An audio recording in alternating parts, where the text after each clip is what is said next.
Hi friends, ಶಾವಿಗೆ ಪಾಯಸ ಮಾಡುವ ವಿಧಾನ. ಬಾಣಲಿ ಇಟ್ಕೊಂಡು 1 ಸ್ಪೂನು ತುಪ್ಪ ಹಾಕ್ಕೊಂಡು ಬಾದಾಮಿ ಕೆಂಪಗೆ ಹುರ್ಕೊಳ್ಳೋಣ. ಆಮೇಲೆ ದ್ರಾಕ್ಷಿ ಅದನ್ನು ಕೆಂಪಗೆ ಹುರ್ಕೊಳ್ಳೋಣ.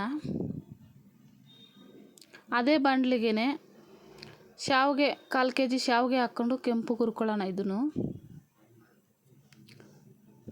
ಹುರಿದಾದ್ಮೇಲೆ ಒಂದು ಬಟ್ಲಲ್ಲಿ ಸ್ಪೆಷಲ್ ಹಾಲು 1/2 ಲೀಟ್ರು ಹಾಕ್ಕೊಂಡು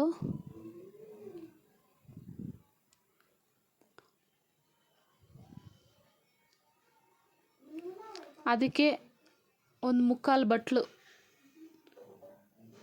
ಸಕ್ಕರೆ, ಕೋವಾ 100 ಗ್ರಾಮು, ಬಾದಾಮಿ ಪೌಡ್ರ್ 3 ಸ್ಪೂನು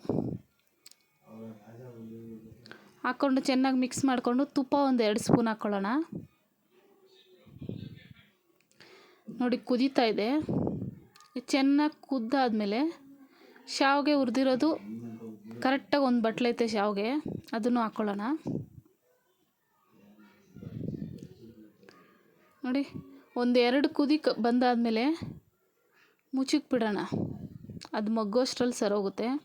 ನೋಡಿ